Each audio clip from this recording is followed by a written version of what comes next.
The presenting sponsor of Public Power Underground is PlugPass. Public Power Underground is a coping mechanism for staying connected while working from home, and PlugPass is an electric vehicle public charging program for people that commute to work with an electric vehicle. It's the kind of incongruity that we all have to accept in a pandemic. Sure, you probably won't get much use out of a subscription to an outlet at work for charging your electric vehicle since you don't drive much anymore and you're working mostly from home. But that doesn't mean it isn't a good way to encourage adoption of electric vehicles in your service territory, especially at schools. Because if there's one thing we've learned from distance work and distance learning, it's that kids need to be in school. And boy, those teachers deserve a raise. To learn more about improving electric vehicle charging opportunities in your service territory, stop by our GitHub page to learn more. PlugPass, it's open source. PlugPass, it's just an outlet.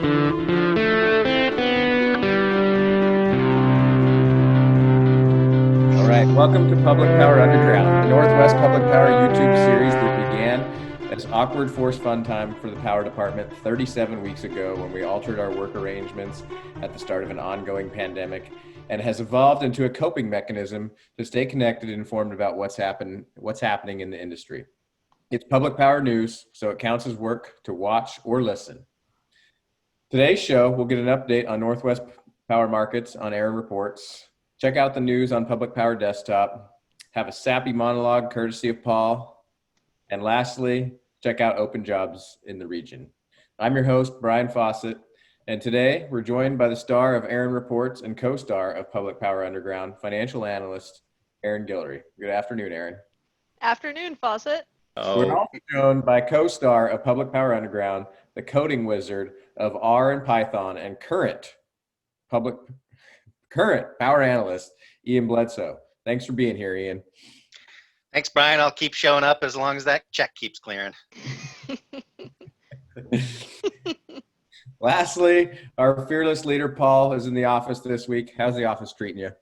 You know what treats me the best? It's being able to plug into PlugPass every time I come to work.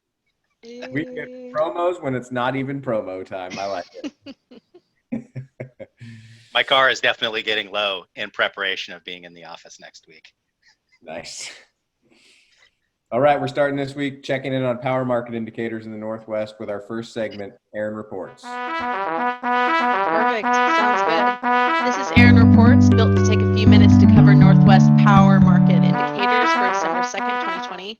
I'm Arin Guillory, and I've got your market update for the week. April-September flows, the Dows are expected to be 85,195 compared to a 92,704 30-year average, putting the anomaly now at 92, a drop down 9,356 from last week. Midday outflows at the Dows were 134.8, down from 117.5 a week prior, a 17.3 climb. We did see some 1,000 cattle trading Nebraska and Iowa at 110 yesterday. Now with the cattle complex posting at 140.30 up 140, with choice meat cutout value at 243.40 down 28 on the boards. Taking the 84 north to Grand Coulee Dam, midday elevation was 1280.3, just a 2-2 drop from midday last Thursday at 1282.5. Outflow hit 122.9 last week midday, but this week we saw a shift down to 90.5, down all of 32.4 from week prior. Pork cutout value is posted at 77.08, down 301, and lean hog index at 66.67, down 14. Mid-sea power at night settled around 25.44. Daylight brought 33.82, high 36, low 24.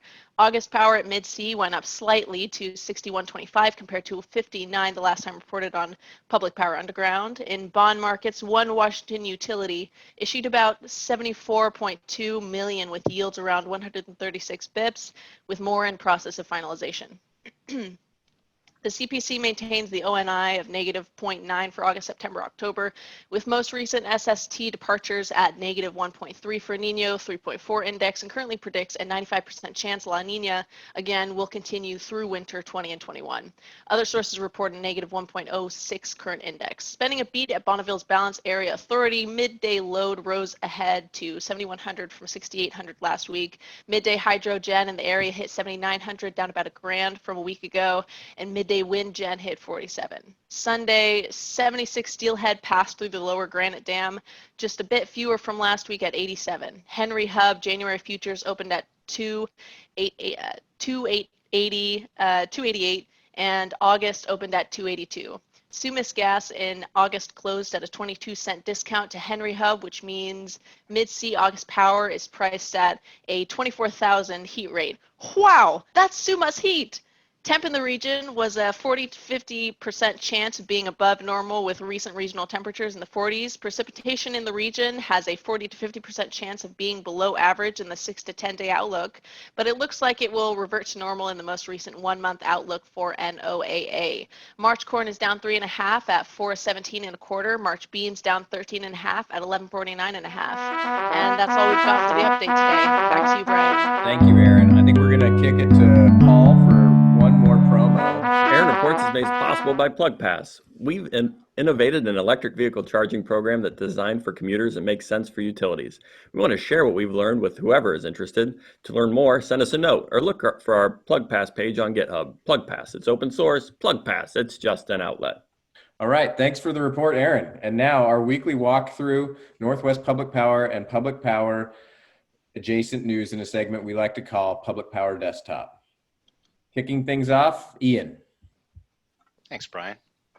NERC recently published their 2021 Winter Reliability Assessment. The 32-page report that I definitely read in its entirety warned that fuel assurance is a concern for California due to lack of gas storage and redundancy of their supply infrastructure, increasing the risk that generators which rely on gas, 60% of their peak capacity, will be unable to serve during extreme events. For more on the warning and its ramifications for the region, read more on Clearing Up. How do I close all these tabs? Isn't there like an easy way? Firefox, Ian. How do you do this in Firefox? I think there's no. Actually, if you right-click on it, I think it pops up with a close all except this. Yeah, or you can do like a right-click and say close all the tabs to the right. That's kind of nice. On Thursday, CAISO provided notice that the System Market Power Mitigation Initiative, as discussed during the November 13th, 2020 Market Surveillance Committee meeting, will not be presented to the California CalISO Board of Governors and Western Energy Imbalance Market governing body in December. Holy cow, that's a mouthful, as previously anticipated. Maybe I should read these before I just write them. Maybe I should read them before I come on here. At this time, the ISO has no further proposed iterations planned. For more on the delayed initiative, we're joined by PPC's own Senior Power Analyst, Mike Lynn. Hi, Mike. Welcome to Public Power Underground. Thanks for agreeing to drop in. Oh, no problem. I am happy to be here. And now, have you checked any of our videos? Do you know what to expect? I scanned the last YouTube video, so I think I've got a little bit of an understanding. That's the right level. That's the exact level we're hoping for, people that are willing to scan our videos for content. No problem. I'll do just enough. That's right. That's the right standard. How are you coping with the isolation and working remotely and being professionally on an island? It's one of those things where at first I was a little bit kind of missed the office and missed the face-to-face interactions. But as it's gone on, I've kind of gone on to see kind of the positives as well from working from home, like in terms of flexibility. And, at PPC, we're such a small group of people that it's really easy to still keep in touch really well. So without having to deal with like the larger organizational issues, it hasn't been bad. And I mean, at this point, like I kind of feel neutral about it. Like it's my new normal. It is what it is. That's nice. It's nice you found ways to cope. I definitely miss the meetings in like PPC's little room, the rates and contracts group coming in and talking topics. I miss seeing y'all, and having these types of conversations with the PPC staff is really valuable, and I miss it. So thanks for doing this. I really do appreciate it. Absolutely no problem. And I do, miss the get-togethers, and we had a lot better snacks at the PPC offices than I do at my house. So it's the reverse for me. I have way better snacks at home than I do at the office. Oh man, that's dangerous. So we just read CAISO's notice about the delay in the System Market Power Mitigation Initiative, and we really were hoping you could tell us how we're supposed to feel about it. Sure. I think this is definitely an outcome that you should feel good about. This is an initiative that kind of came not out of the traditional policy framework that CAISO puts new issues, pulls issues from, but it was something that was kind of fast tracked, and they were looking to get something basically approved by December so they could have a new system level market power initiative approved and actually implemented by next summer. But I think once people started digging into the issue, it became a very complicated topic that was hard to implement well. And one of the lessons I think we learned from the August and September CAISO capacity shortages is that people exercising system market power wasn't the real issue. The issue seemed to be that CAISO prices were already too low. So when people saw that, and the Market Surveillance Committee had a great discussion on that topic, CAISO basically said, well, you know what, we're gonna pause this and we're gonna come back and look at this issue in conjunction with scarcity pricing. So I think this is a very positive outcome because it takes off this pressure to get something in by December, and it's a more holistic kind of approach to making sure that prices are formed right, and it's not just a one-sided only worry about prices that are artificially high.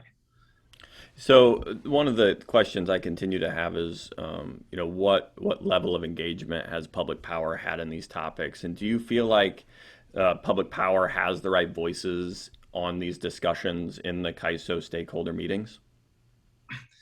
Public power in the Northwest has been very active on this topic in the CAISO stakeholder processes. So PPC has been engaging in these meetings and submitting comments, but it hasn't just been us. PGP and Bonneville Power, as well as Northwest EIM entities, have all voiced very similar concerns about this proposal as it was being developed. And I think, those voices did play a very large role in making sure that this policy that wasn't, the best outcome wasn't implemented prematurely. Great. Well, I appreciate your summary of it. I don't follow the CAISO stakeholder processes very closely because there's a lot of meetings and they're very dense. So I really appreciate your expertise. And I am hoping, first, that you're willing to come back on Public Power Underground the next time there's news out of CAISO. Do you think you'll be willing to do that? Oh, I'm more than happy to come back anytime. That's great. And are you willing to send us news that you think we should know about when it comes to CAISO? Or really any other news you think we should know about? Just pepper us with your news releases. Oh, that is something I'm more than happy to do as well. So that was really nice to have Mike on. Anybody else have any thoughts on the system market power mitigation? Oh, shoot. All I know is what Mike told me. Seriously, all I know is what Mike told me.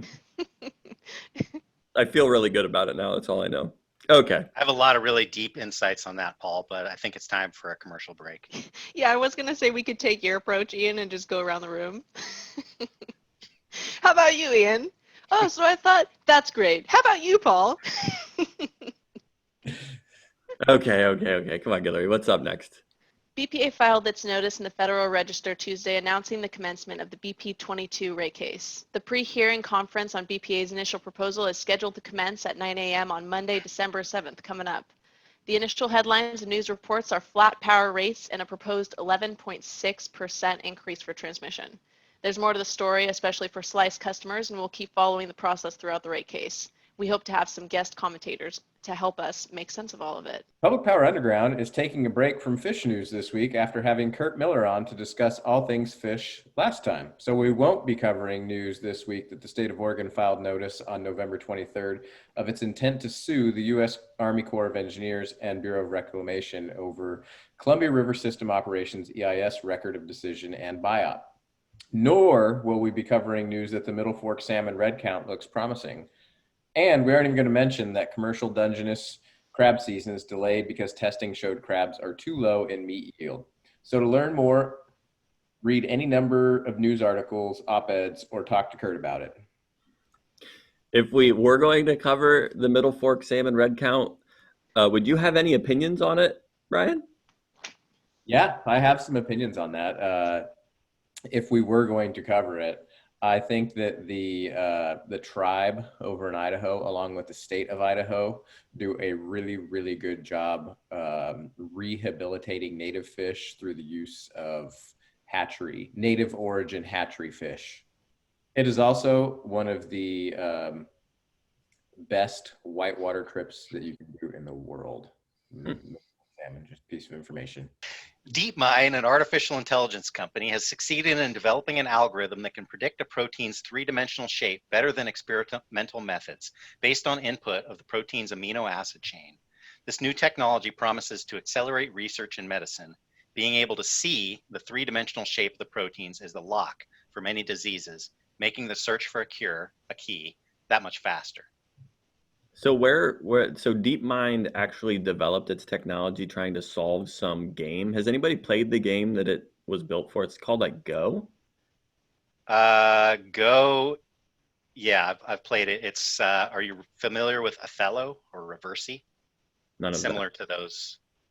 Whoa, I think they actually played that game in the I don't know if it's on HBO or Netflix, that new-ish detective movie. It's called, I think, Knives Out. Newish HBO movie. It is a good movie. I saw it in the theaters.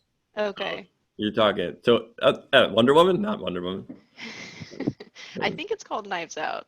It's called Yes, Knives Out. Aaron, Go is the game they played in that movie. Okay. Okay. Yeah, look. Now on HBO Max. PNUC's own Tomas Morrissey is requesting that participating utilities provide their annual update of loads and resources for the Northwest Regional Forecast by December 4th, 2020, which is Friday. The NRF is PNUC's look at Northwest electric power loads and resources and is the only assessment of the region's needs for power from the utility's perspective.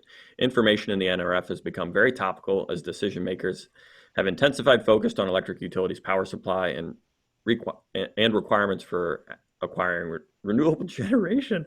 Having a hard time reading today. Not a good sign.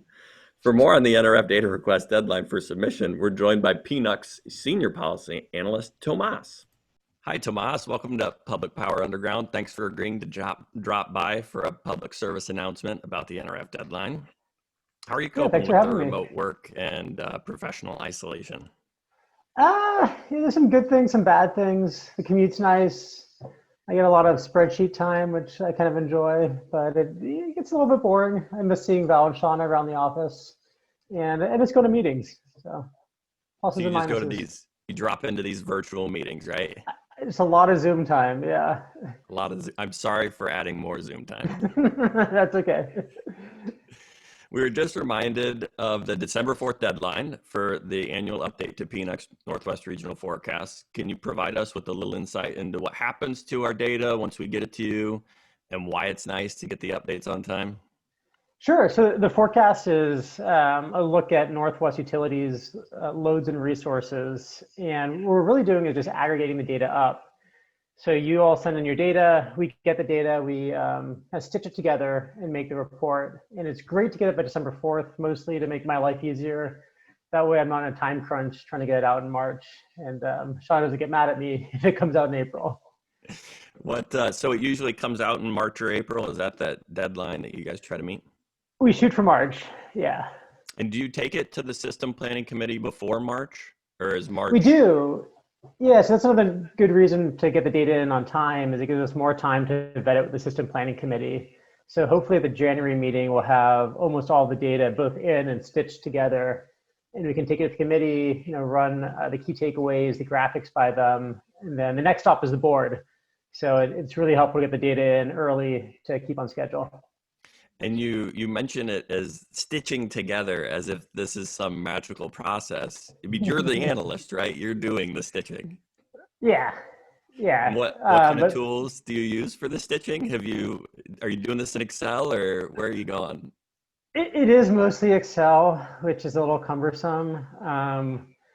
We've talked about before going to a better a database approach. But we haven't gotten there yet. So it's still a lot of Excel sheets that talk to each other. And every now and then, Excel gets grumpy and it's not the most fun thing to fix. We're very familiar with grumpy Excel files at Clatskanie. Yeah. We are strong advocates of SQL and R. as programs. We are Yeah, vocal opponents of VLOOKUPs and HLOOKUPs and pivot tables. Do you agreed. use any of those? I use R a lot for other work, particularly bigger data projects where you're getting, data sheets that either don't fit in Excel or get really cumbersome in Excel. R makes everything so much easier. We don't do a lot of databases though, so I don't use SQL that much. I kind of understand the basic syntax, but a lot of R, and then trying to avoid Excel, but still a lot of Excel. Yeah, we hear you. Well, thanks, Tomas, for coming on. Do you promise to come back on Public Power Underground when the NRF is done so you can give us a little bit of intro and maybe answer some super personal, sometimes inappropriate questions? That sounds fun, sure. So, Ian, have you submitted our forecast? I indeed submitted it well ahead of schedule. And I knew that because Nice. I looked at it before you submitted it, and you copied me when you submit it, and I very much appreciate that. And you did a great job. Thank you, Ian. Good. Around the country and at local PUDs, the gradual return to work over the summer has reversed course. Even companies that had reintroduced staff into offices are going back to work from home for staff that can do their job effectively-ish. Many in the real estate industry now believe that a return to the office in large numbers likely won't happen until well into next year. For more, you can read a write-up on the topic in the Wall Street Journal by Peter Grant titled "A New Setback for Big Cities as Return to the Office Fades." I just feel like I need to clarify that I think y'all are doing a great job working from home. That is not meant to be a commentary. I did write that lead. It's not meant to be a commentary of Erin's effectiveness. Erin is being incredibly effective working from home. I really think she deserves a prize for it. I may get her a Dundee in order That to would be so really cool. that effective, that how effective I believe she's been. Dundees for all of Thank us. you. I have heard, and I have a couple buddies that work in Portland and offices, that their companies are seriously considering whether they will ever renew a lease for office space again. Yeah. Which obviously was caused by COVID, but it may have just opened their eyes a little bit as to whether it's a necessary expense to have an office space. Yeah, honestly, I wonder if this article almost seems like a discussion about how it feels like COVID is sort of pulling a lot of the what people stereotype as the older generation view of we need to have butts in seats and I need to see you every day, into kind of the reliance on how technology has advanced and to see what would that impact be. So it definitely impacts transportation. I mean, I used to take it all the time, obviously to Klatskanai, but also even when I worked for Moss just in downtown. I think it will be an incredible case study. This graphic has, before the pandemic, close to like 99% of people like in these offices, right, of normal workers in office settings. And then it just plummets. And when we return to normal, I think the current conventional wisdom is that you're not going to get back to 98%. You're probably 60 to 80% will be the Yeah. normal. And what does that mean for services? Right now, they're obviously struggling hugely. Is 60 to 80%, is that enough to sustain what we have? Or are some businesses suffering too much at that point still? Yeah, exactly. All right. That's the news for the week. If you have new news you want us to cover on Public Power Desktop, let us know. Up next, Paul has a sappy Thanksgiving speech for us. Yeah, so I was up in the air, and I told Brian this yesterday that I was not sure if I was going to give a super sappy Thanksgiving speech today, but then we watched Taylor Swift's folklore, like she did that studio session, and it just got me very emotional, and I decided, yeah, I'm all in. I'm all in on this. But before I start, Brian, I need you to share your screen. I need you to Google. I need you to do two things, right? I need you to start a stopwatch to see. I'm trying to keep this under 2 minutes. You want me to start it right now, or when you? Yeah, wait. Give me 1 minute here. But I also want you to look on YouTube for videos of like doves flying or eagles soaring. Okay. I don't want your audio off, but I want that just playing to give me some ambiance. Okay. I'm going to go with eagles soaring. I like Eagles soaring. So I expect this just very sappy, overly written, Thanksgiving inspired monologue to last about 2 minutes. So unfortunately, power department, you can't do this, but anybody watching this, just do the skip like 4 times, and then you'll be beyond the sappy portion, which is what the timer's for, Brian. So I don't know if you can share both the video of an eagle soaring and the timer at the same time, but if possible, that'd be ideal. And this is the sappy alert. The sappy alert is a little bit like a spoiler alert, but for sappy stuff, and that's what I'm providing all of you, because this is going to be a little bit over the top. And all of this is made possible by my Netflix algorithm this holiday season. It wanted to know if I enjoyed Dash and Lily on Netflix, and I did like, yes, I want some sappy content. Yes, Dash and Lily. Do I want Dolly Parton's Christmas on the Holiday Square? Yes, I do. I haven't watched any of the Christmas Prince franchise yet. Yes, Netflix algorithm. I want to buy in, put that in my watch list. We're going all in. We want some sappy stuff. It's what I need this year. Hard Kill. Of course it's in your algorithm because Die Hard's a Christmas movie. So yes, Hard Kill, I want you on my watch list. I was very disappointed that Jingle Jangle, my kids, we started the movie and then my kids didn't want to finish it. They got a little bored or scared. It really confused me. It's on my watch list. I'm going to end up watching it alone. Ashley, when I started it with Ashley, she wasn't too into it. So this is going to be like Ashley's going to sleep. I'm still going to watch Jingle Jangle a little bit later. All of this, Princess Switch, yes, please switch again. Please give me as much Vanessa Hudgens as I can possibly get this holiday season. That's exactly what I need. I want some sappy alarms. I want some warnings that it's going to be super sappy. Thank you, algorithm. It has correctly identified my 2020 holiday taste. So please imagine me saying, in the corniest, most high school graduation speech way, the most Hallmark movie way, and the sweet, overwritten Dolly Parton Christmas special kind of way, a thank you to all of you. This is the 37th week of our altered work schedule, as Brian mentioned at the beginning of the episode.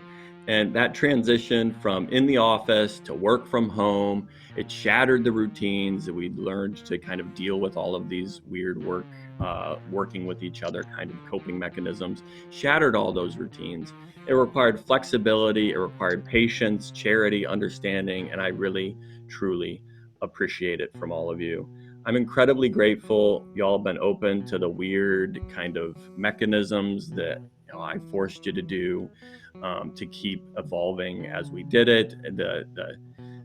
The starting to use Slack at the beginning, forcing y'all to get on Zooms as department meetings, when I got super invested in designing our own circuit board for PlugPass, when I took us down this weird rabbit hole about fake but not fake videos for YouTube that were news for the Northwest, and every day forcing y'all to talk to me in our frequent check-in calls. These are all like incredibly awkward things you kind of leaned into, and I really very much appreciate it. I found that I have this like strange mixture of grief and mourning and loneliness in my gratitude this year. And in an odd and possibly profound way, I think that the community that we've found, the camaraderie, the teamwork we've shared has matured as a result of this frustration of the altering in work schedules and dealing with these changes to our work. And I'm so thankful for your willingness to evolve in that. I don't think I'd ever heard Ian play the banjolele without Ian's willingness to kind of lean into the weirdness. Arin Reports is an absolute art form that I love dearly, and it's been a fun journey to get there. Brian's skill building as our host has added, I think, value to possibly his career in key accounts and stuff, but also has been fun to watch. And he's been willing to struggle through while I give him maybe not so constructive feedback all the time. But I'm so into it. I maybe get a little too committed. Part of the grief and mourning is professional isolation, and the budding friendships amongst peers at other utilities. that are in a lot of ways on pause until we can meet again. Earlier on, one thing I started to do was like to text these friends during webinars, Bonneville webinars, when they got boring, as a way to kind of approximate banter. Is a great trick. I really encourage it for anyone, especially if you need some way to like stay engaged in a meeting. It worked really well. Recently, I started using this weird platform, a performative way of talking to people into a microphone on a laptop. And it actually, I think it's evolved into a pandemic coping mechanism to reach out to people.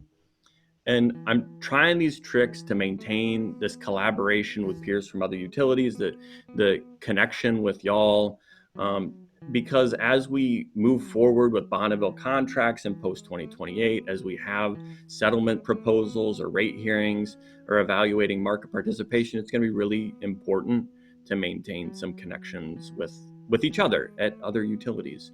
And in some ways, I think this shared experience of adapting to pandemic work from home, for some of us having children running around and screaming while we're working from home, I think that can be a bonding experience across utilities if we find some way to maintain the link.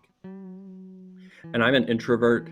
I find it really hard to just pick up a phone and chit chat with people, not a skill I have. And I've been really encouraged by when I've reached out to peers, they've like also understood the awkwardness, and they've kind of leaned into awkwardness. And I really appreciate Barb, Sarah, Kurt, Tomas, Mike, who've already joined. And I find it in some ways, their engagement in this preposterous diversion because I asked them to, in some ways humbling. And I think that's where the final takeaway comes. This grief, mourning, and loneliness and humility are all bundled up with my thanks and gratitude this year. I think it's healthy and a sappy combination. And so now what I'm going to do is I'm just going to bundle up all those emotions. I'm going to shove them way down deep inside and never show them to anyone else again. But for this one moment, for this super sappy, overwritten 2-minute monologue, I want to say, thank you, Netflix algorithm. You really did it. 2 minutes. Oh, I didn't time myself beforehand. 6 minutes. That's really long. Thanks, Paul. Up next, we'll take a look at the open jobs in the region. Okay, so we have some line worker positions. We have a staking engineer position in Milford, California. I have no idea where that is. Plumas Sierra Rural Electric Co-op. Mostly line workers here. Director of Learning and Workforce Development at NWPPA. General Manager, Mid-State in Lapine.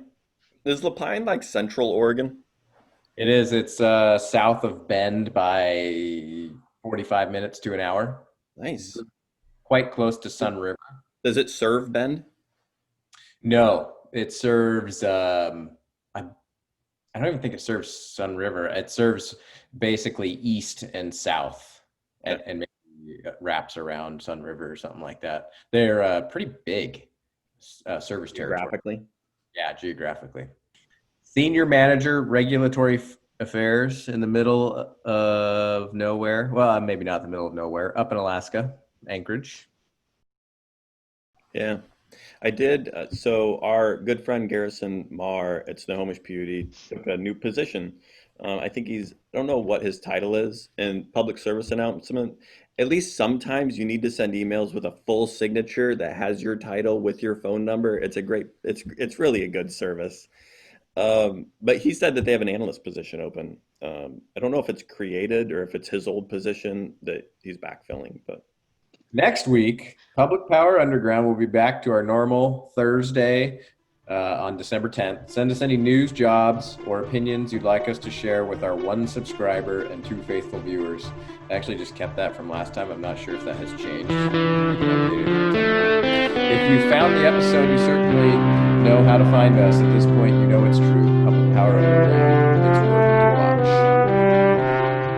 Public Power Underground, Arin Reports, Public Power Desktop, Sappy Monologues, and Looking for Jobs in the Northwest are all brought to you by a collaboration of the Power Department and made possible by our commitment to PlugPass. We're honor-bound to mention PlugPass in any conversation about electric vehicles and pledge to shamelessly advocate for charging speed fees wherever electric vehicle public charging programs are being developed. It's true today, it'll be true tomorrow, and it'll be true for a while pending something else happening. PlugPass, it's open source. PlugPass, it's just an outlet.